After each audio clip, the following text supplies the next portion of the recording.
दुनिया के सबसे ताकतवर देश यानी अमेरिका के ताकतवर सदर डोनाल्ड ट्रंप की धमकियों के बावजूद अपनी जीत दर्ज करवाने वाले 33 साला ज़ोहरान ममदानी ने अपनी कामयाबी के साथ ही दुनिया में लीडरशिप के नए पैमाने यानी नए मापदंड मुतारिफ करवा दिए हैं। डोनाल्ड ट्रंप की तारीफ करने वाले अंधभक्तों को इस जीत से बहुत कुछ सीखने की जरूरत है। ज़ोहरान ममदानी ने अपनी कैंपेनिंग में कहीं पर भी इस बात को छुपाने की कोशिश नहीं की कि वो एक मुसलमान है। आमतौर से भारत की पॉलिटिकल पार्टियों में काम करने वाले मुस्लिम नेता यानी लीडर अपनी शनाख्त बताने से कतराते हैं।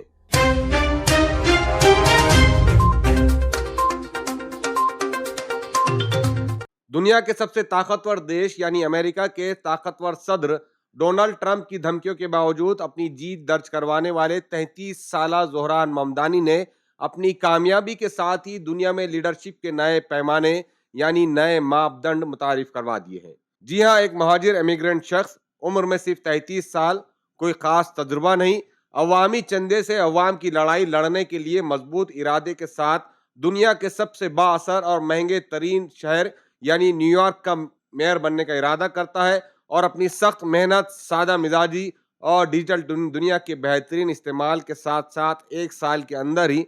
उस शहर का मेयर बन जाता है। ज़ोहरान ममदानी ने अपनी कैंपेनिंग में कहीं पर भी इस बात को छुपाने की कोशिश नहीं की कि वो एक मुसलमान है। उन्होंने अपने हर कैंपेन में बाआवाज़ बुलंद कहा कि हाँ, मैं मुसलमान हूँ और मुझे इस बात पर फख्र है कि मैं मुसलमान हूँ, लेकिन सारी इंसानियत के लिए, हर न्यूयॉर्कर के लिए खड़ा हूँ। आपको बता दें कि ज़ोहरान ममदानी के सामने अमेरिका के बड़े बड़े इंडस्ट्रियलिस्ट और अमीर तरीन बिजनेसमैन के सपोर्ट से उम्मीदवार खड़े थे, लेकिन ज़ोहरान कहीं भी डगमगाए नहीं। उन्होंने न्यूयॉर्क में रहने वाले आम, गरीब और मिडिल क्लास न्यूयॉर्कर की जिंदगी को आसान बनाने का वादा किया और न्यूयॉर्क के हर शहरी ने भी उनके मजहब, उनकी उम्र और उनके तजुर्बे को ना देखते हुए, उनके विजन को देखते हुए उन्हें मेयर बना डाला। डोनाल्ड ट्रंप की तारीफ करने वाले अंधभक्तों को इस जीत से बहुत कुछ सीखने की जरूरत है। उन्हें ये देखना चाहिए कि न्यूयॉर्क में रहने वाले लोगों को ज़ोहरान ममदानी के मजहब यानी धर्म से ज्यादा उनके अपने शहर और देश की तरक्की अजीज थी, लेकिन यहाँ भारत में धर्म की आड़ में राजनीति करके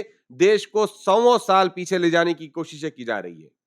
ज़ोहरान ममदानी ने अपनी जीत से नौजवानों को भी बहुत सारे पैगाम दिए हैं, जैसे अगर आप जिस शहर की क़यादत यानी नेतृत्व करना चाहते हैं तो आपको सबसे पहले अपने मजहब से ज्यादा इंसानियत की बात करनी होगी। साथ ही ज़ोहरान ममदानी ने मुस्लिम लीडरों को एक पैगाम जरूर दिया है कि आप कहीं भी खड़े रहे, अपनी मजहबी शनाख्त यानी अपनी रिलीजियस आइडेंटिटी को